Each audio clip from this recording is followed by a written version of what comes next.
What up is Marcus the Dynasty Football Dads. I have a Jerry Jeudy signed jersey. All you have to do is be a subscriber for a chance to win when we hit 1,000, which is, it's getting close here. I mean, so if you want to get in right before the giveaway, please subscribe because we don't have that many spots left before we hit 1,000. So what I'm here to talk about, if you weren't here yesterday, or if you didn't watch yesterday's video, it's about one of the most frustrating mistakes that I see new owners do. I've seen veteran owners do it, and it just doesn't make sense in my mind. And you'll start to get the gist of what I'm saying here. But example, a team has Josh Allen and George Kittle, two awesome integral pieces, part of their kind of dynasty run. They also have wide receivers. I think it's Allen Robinson. I'm trying to think who else was on their roster.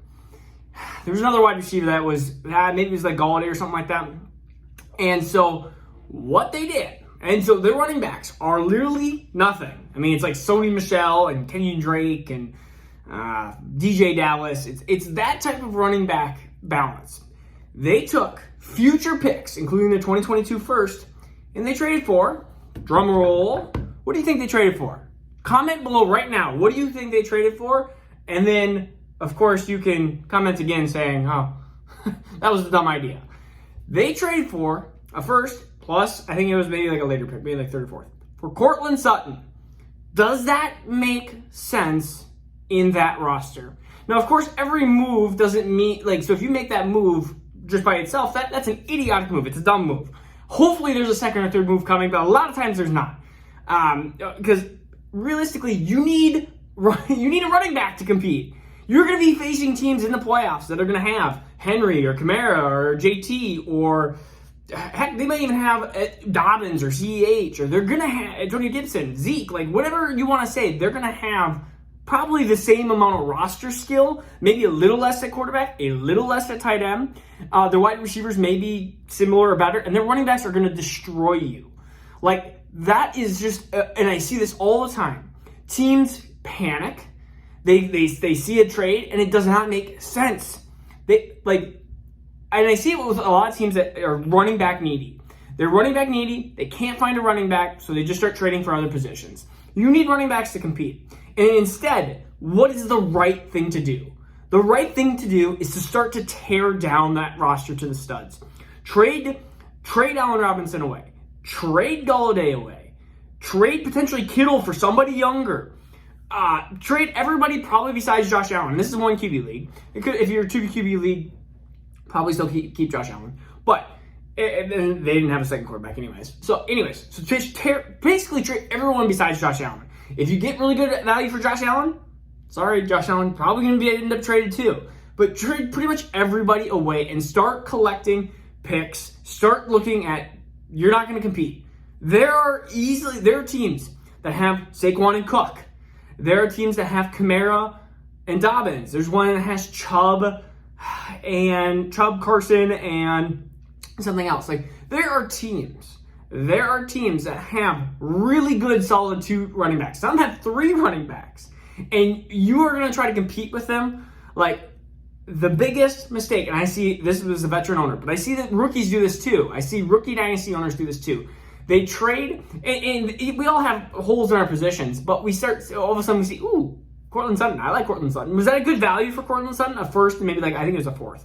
I would rather have Courtland Sutton in a 2022 first and a fourth, where I think that first is going to be probably middle. Would I rather have Courtland Sutton? Yes, but for his roster, no.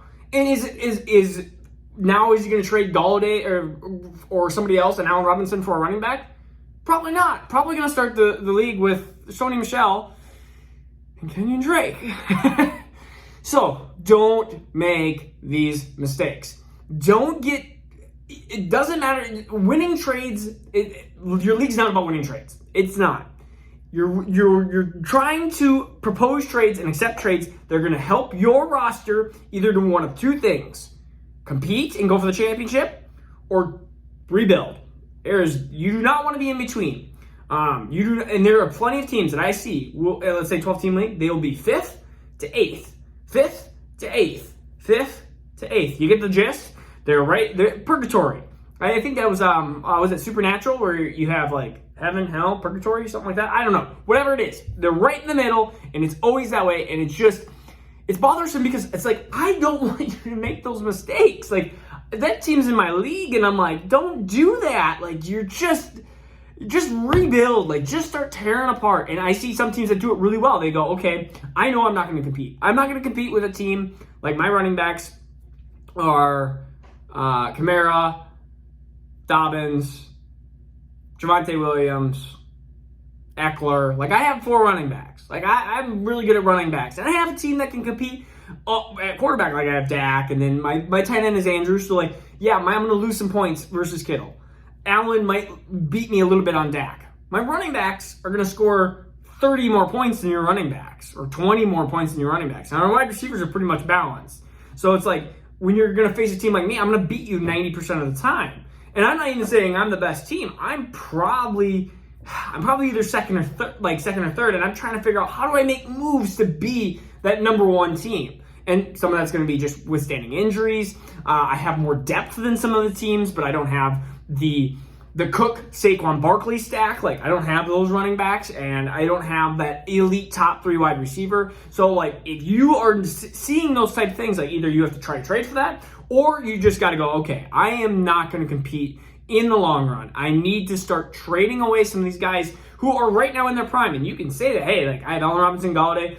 I have now Sutton. They're all in their prime. I am looking for 2021 picks or 2022 picks. Like, I'm wanting to do the opposite trade, trading Sutton away for a first, for a fourth, because then that first, hopefully, if you trade well enough that it can be a middle to early first, and you get a player like a Devontae Smith, but in 2022. So you get a Pickens, or you get somebody along the line. You'll find a wide receiver that hopefully you can rebuild with. That is what the goal is, not to play purgatory. All right. So again, I just wanted to kind of, this is a PSA announcement. I don't even know what does PSA stand for.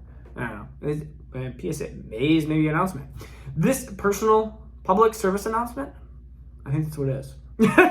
So this is a PSA, not a PSA announcement. This is a PSA for everybody. Public service announcement. Don't do this mistake. And if you find yourself wanting and tempting to do these mistakes, you either have to do one of 2 things. One, ask the community. Ask the community of people that have been there and done that. Show your roster. Say, hey, I'm looking at doing this trade. Is this idiotic? Am I going to regret it? We've all made regretful trades. If you haven't, you're not trading enough. Or number 2, which I'm trying to think of what number 2 was. So number 1, ask the community. What was number 2? See, this is what happens when I don't write things down. Number 2 is... number 2 is something. Number 1, ask the community. Number 2... I don't know. I lost it. I lost it. It just off the brain. That's what happens when you're a parent of a 4-month-old, I guess. But yeah, update on Jackson, by the way. He is recovering from RSV, which is awesome. The nights were a little rough there and stuff, but I mean, it takes a while for kids to recover from RSV. It's like basically a bronchitis for a 4-month-old, which is not super fun and can be dangerous. But thank goodness he is doing much, much better, which is awesome. I can't remember what number 2 is though. But so again, if you're new to the channel, Jerry Jeudy signed jersey. And that's what happens when your brain just all melted up. All right. By the way, last 30 seconds here. If you want to be a part of a Dynasty League, we're probably doing one Dynasty League and it's already halfway filled. All you have to do is be a Patreon subscriber, Patreon, right down there in the comment box. Once it's filled, that's what we're going to. It's going to be done. Then we're not gonna probably do another league until end of probably next year. And maybe we will, maybe we won't, depending on where the channel is at that point, and just depending on how everything goes. So that is what the plan is, and I'm already starting to think of some of the rules that we're going to probably do. It's probably going to be a super flex league, just because I would like to do another one of those leagues. I do too many, I think, 1 QB leagues, and we are starting to transition into the super flex kind of realm, and I like that kind of aspect better, or else I just hate QBs, and I don't like to hate QBs. I like to have consistency in all positions. All right, so again, if you want to be part of the league, put it right down below. All right, peace out. See you tomorrow.